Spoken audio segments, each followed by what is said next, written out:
Bismillahirrahmanirrahim. Assalamualaikum warahmatullahi wabarakatuh.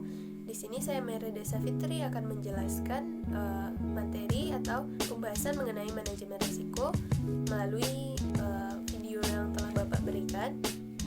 Yang pertama yaitu mengenai investasi reksadana mulai dari nol.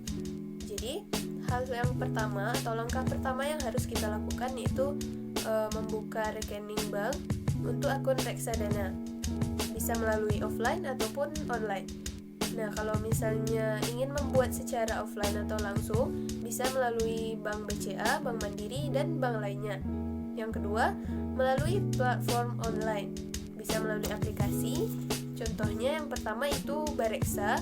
Di sini melayani transaksi reksadana dan obligasi. Yang kedua, melalui aplikasi Ajaib.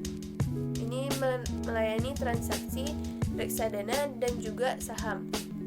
Yang ketiga, contohnya itu aplikasi Bibit. Di sini hanya melayani transaksi reksadana saja.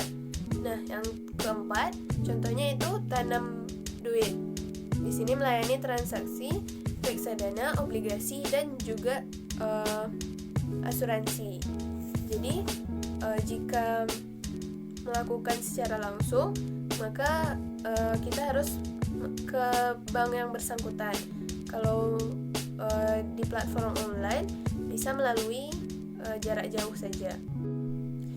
Baiklah, di sini saya akan menjelaskan cara-cara singkat atau poin-poin yang harus dilakukan jika ingin bertransaksi melalui platform online. Contohnya itu Bareksa. Yang pertama, kita harus mempunyai aplikasi Bareksa dengan cara mendownloadnya. Yang kedua, mendaftar melalui aplikasi tersebut dengan menyertakan data diri dan juga syarat yang mudah dengan cukup melampirkan KTP saja. Yang ketiga, bagaimana cara memulai bertransaksi tersebut. Disarankan dalam video tersebut bahwasanya mulailah dari reksadana pasar uang atau yang disingkat dengan RDPU, karena reksadana ini dijamin anti rugi karena nilainya terus meningkat. Nah, untuk RDPU sendiri merupakan surat utang dan obligasi dan deposito yang jatuh temponya kurang dari 1 tahun. Selanjutnya, setelah mengklik reksadana yang akan kita beli, klik beli,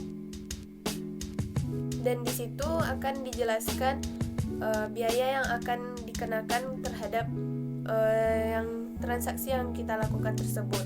Jika transaksi tersebut dilakukan di bank secara langsung, maka akan dikenai biaya 1-2% sebagai biaya beli ataupun biaya jualnya nantinya.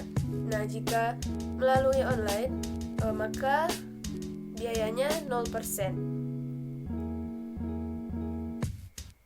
Nah, untuk yang online juga ada beberapa kelebihan, yaitu bisa membayarnya melalui OVO. Video selanjutnya yaitu membahas mengenai siklus ekonomi yang dibahas di videonya Roy Dalio yang diterjemahkan oleh Bung Chandra dalam akun YouTube-nya, yang menjelaskan bahwasanya ekonomi itu diibaratkan sebuah mesin. Jadi mesin tersebut terdiri dari partikel-partikel kecil yang dinamakan dengan transaksi. Nah, sebelum masuk ke pembahasan mengenai transaksi, ada 3 poin penting yang harus kita ketahui sebagai penggerak perekonomian. Yang pertama adalah productivity growth. Yang kedua, short term debt cycle. Yang ketiga, long term debt cycle. Nah, pembahasan mengenai transaksi. Transaksi merupakan pertukaran uang atau hutang yang kita miliki dengan barang ataupun jasa ataupun financial asset. Pemerintah merupakan pelaku yang melakukan transaksi terbesar karena melakukan transaksi seperti APBN atau belanja negara. Selain dari pemerintah, ada juga peran penting dari bank sentral, karena bank sentral ini bertugas untuk mengontrol ekonomi dengan cara meningkatkan dan menurunkan suku bunga. Yang kedua yaitu dengan cara mencetak uang.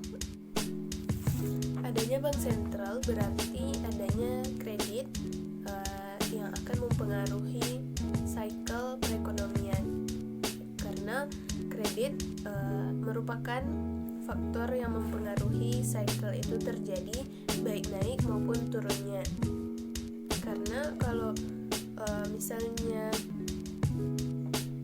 spending seseorang itu meningkat, maka income dari orang lain juga akan meningkat. Jika spending orang lain menurun, maka income orang lain juga akan menurun. Dan kredit merupakan hal yang berperan penting dalam siklus perekonomian, karena kredit merupakan pengendali dari spending atau pengeluaran yang terjadi di masyarakat. More spending berarti more income. Kredit membuat cycle. Nah, jika terjadi keadaan seperti suku bunga di angka 0%, berarti peran yang dilakukan oleh bank sentral yaitu membuat uang baru atau mencetak uang baru yang nantinya akan digunakan oleh pemerintah sebagai APBN atau membayar tenaga kerja untuk membangun infrastruktur dari masyarakat. Nah, secara perlahan hal ini akan meningkatkan perekonomian secara tidak langsung. Selanjutnya, kesimpulan yang dapat kita ambil dari video tersebut yaitu yang pertama, pastikan kredit tidak lebih besar daripada income yang kita dapatkan. Yang kedua, income tidak lebih besar daripada productivity. Baiklah, sekian video dari saya. Terima kasih. Assalamualaikum warahmatullahi wabarakatuh.